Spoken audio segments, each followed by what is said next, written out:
All right, let's get right into it. We're going to break down the story of a massive, super sophisticated financial scam that went after regular people all across India, and they did it using the very technology that's supposed to make our lives easier. Just look at this number, 900 crores. That's how much money they're estimated to have scammed from people in just the last year. It's an absolutely staggering amount, almost hard to wrap your head around, and it was all siphoned away through this incredibly complex digital maze. And the person who investigators say was at the center of this whole web, well, it's not who you might expect. They're pointing to a chartered accountant, a guy named Ashok Kumar Sharma, as the alleged kingpin. A professional who apparently used his deep financial knowledge to build this entire thing from the ground up. So, you have to ask, how does an operation this huge even get started? I mean, where did they find all these victims? Well, it all kicked off with a really simple but dangerously effective lure, placed exactly where millions of us hang out every single day: social media. The scammers used a classic playbook, really, a four-step funnel. First, there's the lure. You get a random message about a part-time job with amazing returns. Then comes the hook. They ask you to deposit a tiny amount of money to start, something that feels like no big deal. Next up is the proof. They show you fake profits on that little investment, making it all seem totally legit. And that's when they spring the trap. Once you trust them, they convince you to put in a much, much bigger chunk of cash, which of course vanishes into thin air. Okay, so getting the money is one thing, but making it disappear without a trace, that's where this scam goes from a simple con to something else entirely. Let's follow the digital trail and see just how sophisticated this money maze really was. The second a victim put in a large amount of money, a timer basically started. Those phones were immediately bounced through this crazy complex series of mule accounts, accounts set up with fake or stolen IDs. The whole point was to muddy the waters and make it an absolute nightmare to track where the money actually came from. And we're not talking about simple bank transfers here. No way. They had a whole toolkit of modern financial systems at their disposal. They were using everything, from international fintech platforms and crypto exchanges to the global Visa and MasterCard networks, to get that money out of India and across borders fast. And here's the crucial part: the Dubai connection. According to the investigators, fintech platforms based in Dubai were the central hub for this whole operation. It was the main nexus point, right? This is where all that scattered money from the mule accounts came together before it got laundered and pushed even further into the global system. So, what was the final step to make the money truly vanish?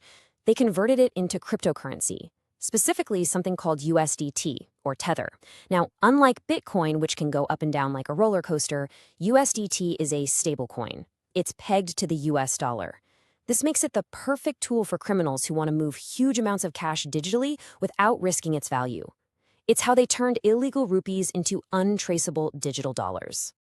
An operation this complex, this spread out, it couldn't be taken down by just one team. So how did law enforcement manage to piece this whole puzzle together and finally unravel this incredibly sophisticated network? Well, it took a massive, coordinated attack.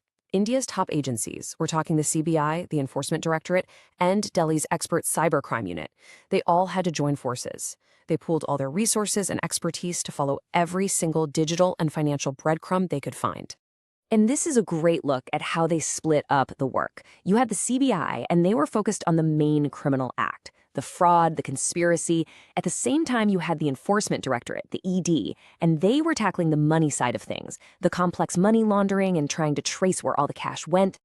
And when they finally made their move, the scale was just huge. They conducted simultaneous searches at 15 different spots, all happening at the same time, across 4 different states: Delhi, UP, Rajasthan, and Punjab.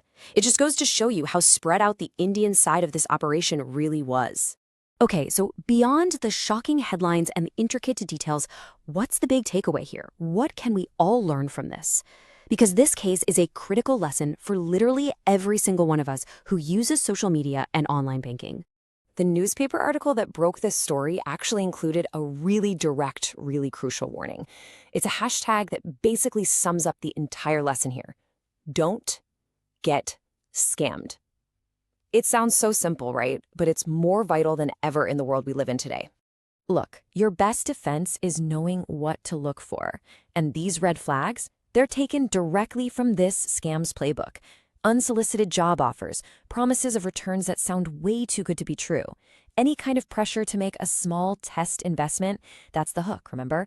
Or if they ask to move the shot to an encrypted app, or if they just can't give you a clear answer on what the business model is.